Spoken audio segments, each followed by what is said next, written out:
चलिए फिर अब शो की शुरुआत करेंगे और देखिए निफ्टी इस समय आप 108 पॉइंट की रेंज में घूमा है कुल मिलाकर।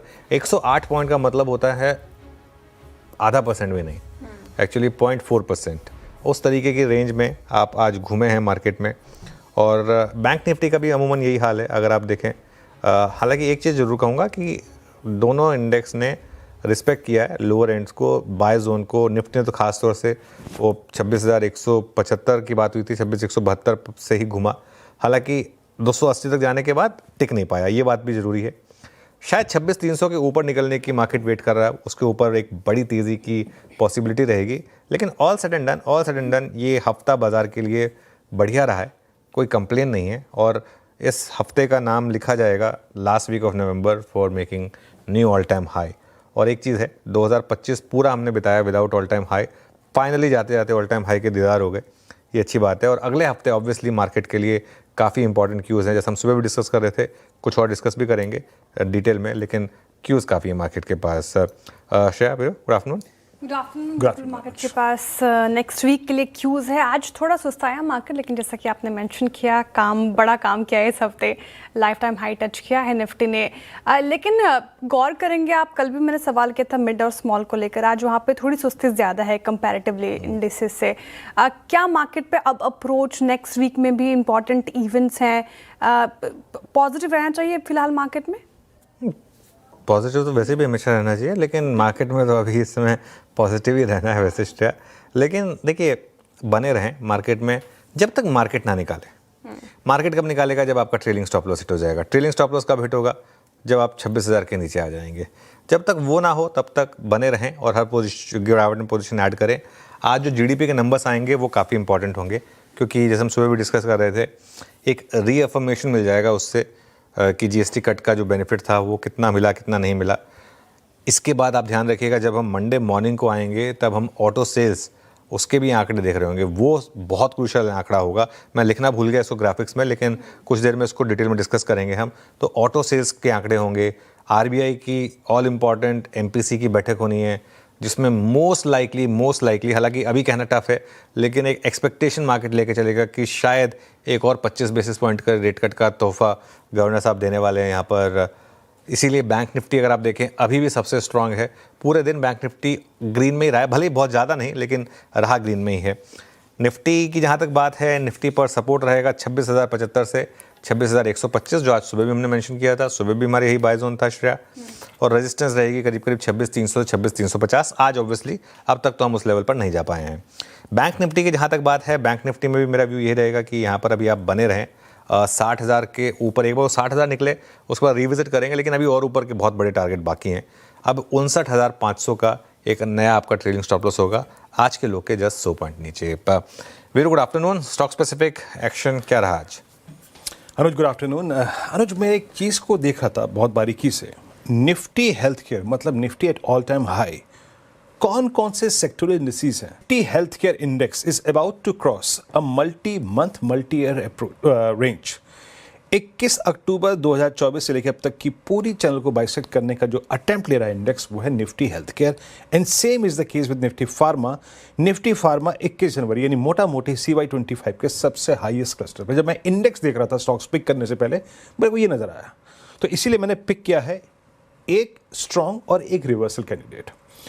लॉरस, आज आपने भी सुबह टिप्पणी की थी अनुज इस पे, मैंने अपनी टीम में भी इंक्लूड किया था। लुक एट रिएक्शन 1037 पे। फार्मा में सबसे स्ट्रॉन्गेस्ट बाइंग किसी स्टॉक में है तो वह है लॉरस। कैश में और फ्यूचर्स में देखिए करीब 4% ओआई लूज हुआ, यानी उसके मोमेंटम को देखने के बाद सारे के सारे राइटर्स सेलर्स बैकफुट पे, ह्यूज शॉर्ट कवरिंग। और इसने एक क्लासिकल राउंडिंग बॉटम का ब्रेकआउट दिया 1031 पे। तो पहला सबसे स्ट्रॉन्ग, जब कहते हैं स्ट्रेंथ, दैट्स लॉरस। रिवर्सल कहां पर है? कौन से स्टॉक्स हैं जो अपने आप को एग्जॉस्टेड सा फील कर रहे हैं लोअर ट्रेजेक्टरीज में?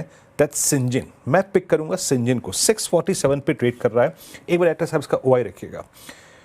10, 20 और इनफैक्ट 50, 3 एवरेजेस को पार किया ऐसे स्टॉक ने। और ये मल्टी मंथ इस रेंज में रहने के बाद एक अटेम्प्ट लेता हुआ अनुज इससे बाहर निकलने का। 1% ओआई लूज हुआ और 80,000 शेयर कम हुए। तो नजर रखनी है एक सिंजन पे। बाकी एक अदानी ग्रुप के स्टॉक्स में एक बहुत ही क्लासिकल ब्रेकआउट है, वो है Adani ports, well supported by option and future stats. इसमें एक टैड बुल लिक्विडेशन था टुवर्ड्स नवंबर एंड, लेकिन अब वो फाइनली ब्रेकआउट में कन्वर्ट हो गया। 1510 का वो ब्रेकआउट आ गया, प्लीज़ वो रखिएगा। 13,000 शेयर कम हुए, लेकिन इस दौर की हाईएस्ट ट्रैजेक्टरी यानी पोस्ट अगस्त 2024 अब तक की सबसे हाईएस्ट ट्रैजेक्टरी। तो ये कुछ स्टॉक्स हैं। बस एक लास्ट, और वो जो एसआरएफ का रिवर्सल पकड़ा था, रिवर्सल में अभी भी बहुत जान है, अभी भी काफ़ी अच्छा खासा बिल्डअप एसआरएफ में 2925 पे।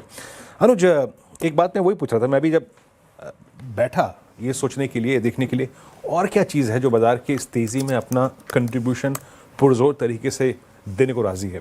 पहले पीएसयू बैंक्स आए, फिर प्राइवेट बैंक्स में बाइंग आई, वो जो नहीं चला अब तक, वो जो अभी मोमेंटम में लौटने के कगार पे है, ऐसा क्या है? कुछ रीड किया आपने इस पर्सपेक्टिव से अनुज?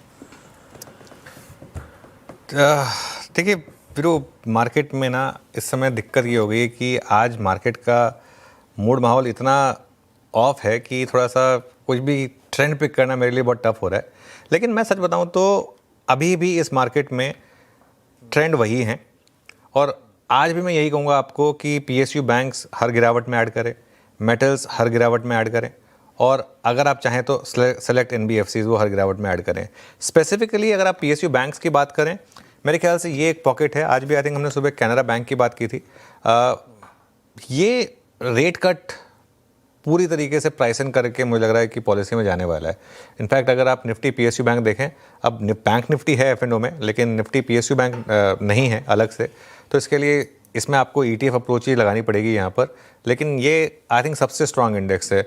आई थिंक 3 महीने का मूव देखिए इसका। अच्छा, एक और इंटरेस्टिंग चीज़ वीरू, अगर आपने नोटिस किया ना पीएसयू बैंक्स में, अगर आप पीएसयू बैंक्स का 3 महीने का चार्ट देखें, 25% भागा है। और एक बार आप एसबीआई का 3 महीने का चार्ट देखिए जरा, थोड़ी सी कहीं ना कहीं आपको एक बहुत ही इंटरेस्टिंग चीज़ दिखाई देगी। ये देखिए एसबीआई करीब करीब 22%, और उसके बावजूद पीएसयू बैंक इंडेक्स करीब करीब 25-26% भागा। इसका मतलब जो एक्स ऑफ एसबीआई है ना, वो बहुत ज़्यादा भागे हैं। जैसे कि कैनरा बैंक हमने दिखा दिया, आई थिंक इंडियन बैंक देखते हैं हम, मेरे ख्याल से वहाँ पर भी अभी आपको काफ़ी स्ट्रॉन्ग मोमेंटम देखने को मिला होगा 3 महीने में। तो आई थिंक ये सबसे क्लीन प्ले रहे हैं मेरे ख्याल से पिछले 3 महीने के। चलिए श्रेया के पास चलते हैं और कार्यक्रम को आगे बढ़ाते हैं। श्रेया जी, अब मेरा सवाल ऑटो स्पेस को लेकर है। हालांकि मैंने कल भी आपसे सवाल किया था ऑटो स्पेस को लेकर, क्योंकि डिटेल में आपने पीएसयू और एनबीएफसीज की चर्चा कर ली। ऑटो कल थोड़ा नरम था, आज देखिए अच्छा परफॉर्म कर रहा है। और ऑटो सेल से पहले क्या यहाँ पे स्ट्रैटेजी बनाएं, क्योंकि एक अच्छा वेल्थ क्रिएटर इस स्टॉक्स ने दिया है अपने निवेशकों को। हम डेटा भी एक्सट्रैक्ट कर रहे थे ऑटो स्पेस से, कई सारे काउंटर आइशर मोटर्स जैसे इस पिछले शिखर से इस शिखर तक करीब 40% का रिटर्न। तो यहाँ पर क्या स्ट्रैटेजी होनी चाहिए? बहुत अच्छा सवाल है आपका एक्चुअली, क्योंकि जैसे मैं कह रहा था, मैं थोड़ा सा भूल गया था उसको अपने पॉइंटर्स में डालने के लिए। लेकिन आई थिंक इस बार की जो सेल्स फिगर आएंगी ना, इसमें इफ्स एंड बट्स की कोई जगह नहीं है। अब जो नवंबर की सेल आएंगी वो प्योर एकदम जीएसटी कट के आई हुई रिटेल होलसेल का कोई नॉनसेंस नहीं, पूरा का पूरा जो दिवाली पीरियड वगैरह हो चुका है उसके बाद का एक वो डेटा आएगा। कुछ देर में यतिन के साथ डिटेल में डिस्कस करेंगे हम। लेकिन मार्केट की नज़र 2 स्टॉक्स पर रहेगी सबसे ज़्यादा, अशोक लेलैंड और हीरो मोटोकॉर्प। अशोक लेलैंड इसलिए क्योंकि लगातार इसने ऑल टाइम हाई लगाए हैं, लगातार पिछले क्वार्टर के नंबर्स भी अच्छे आए थे। हीरो इसलिए क्योंकि ये सबसे स्ट्रॉन्ग 2 व्हीलर स्टॉक रहा है, और पिछले महीने इसके खराब सेल्स को मार्केट ने बेनिफिट ऑफ डाउट दिया था इस वजह से। तो बिल्कुल आई थिंक ऑटो सेल्स में मेरे ख्याल से ये 2 नंबर्स पर मैं सबसे ज़्यादा नज़र रखूँगा, अशोक लेलैंड के नंबर्स और टीवीएस सॉरी हीरो मोटोकॉर्प के नंबर्स। चलिए अब आगे बढ़ते हैं श्रेया शो में। रफ्तार के घोड़े और फिसड्डी स्टॉक्स में कौन कौन से काउंट के साथ शुमार किए हैं आपने? मतलब इनफैक्ट जो फैक्ट है वही बताएं, क्या दिखा? भूल गया था इसको मैं। बिल्कुल देखिए, रफ्तार का घोड़ा जहाँ तक बात है, सुदीप फार्मा आई थिंक काफ़ी शानदार लिस्टिंग हुई यहाँ पर। मेरे ख्याल से शायद वो खुद सरप्राइज होंगे, इतनी शानदार लिस्टिंग। 32% और वॉल्यूम देखिए आप, 3 करोड़ शेयर्स के वॉल्यूम्स हैं। तो ये पहला स्टॉक है क्लियरली। रिको ऑटो दूसरा स्टॉक है श्रेया। आज सुबह CNBC आवाज़ पर जो टॉप कैश कॉल्स थी उसमें शामिल था ये रिको ऑटो। आई थिंक 10% के मूव्स हैं आई थिंक इसमें यहाँ पर। आई थिंक एक सुबह हमारे पैनल ने पिक किया था, मैं भूल गया एग्जैक्टली किसने पिक की थी। और जी एंटरटेनमेंट तीसरा स्टॉक है, बाई चांस तीनों कैश स्टॉक आए। जी एंटरटेनमेंट बहुत समय के बाद मैंने इस तरीके के मूव्स देखे हैं वॉल्यूम के साथ। ऑलमोस्ट 52 वीक लो पे था ये स्टॉक जब भी 100 के नीचे आता है ना, कोई बाय करने के लिए आता है इसको, क्योंकि इसमें वैल्यू काफ़ी हो जाती है उस वजह से। तो इस वजह से जी एंटरटेनमेंट ये मेरा तीसरा स्टॉक होगा। फिसड्डी स्टॉक्स पर आते हैं हम। गेल आज का एक्सीडेंट बात हुई थी हमारी। हालांकि एक चीज़ मैं जरूर कहूँगा, टेक्निकली गेल डे हाई पर है। आज जहाँ खुला वहीं बॉटम बना है इसका, तो पैसा नहीं बना आपका इसमें, पैसा नहीं बना इसमें। अगर आपने शॉर्ट कर दिया तो पैसा नहीं बना, लेकिन कम से कम एटलीस्ट एक सेंस थी कि आज ही गिरेगा 5-6%, वो हो गया। यथार्थ एक और स्टॉक है, काफ़ी समय के बाद ये रेडार पर, मैं देख रहा था आज क्यों गिरा, फिर मुझे पता चला कि एक ब्लॉक डील हुई इसमें, इस वजह से 7.5% के करीब यथार्थ नीचे से मैं आपको ट्रेड करता हुआ दिखाई। यथार्थ, गेल फिसड्डी रहे हैं आज, और रफ्तार के घोड़े में सुदीप फार्मा, रेको ऑटो और जी एंटरटेनमेंट अच्छा परफॉर्म किया है इन्होंने। चलिए इसी के साथ अब ट्रेंडिंग स्टॉक्स भी ले लेते हैं। और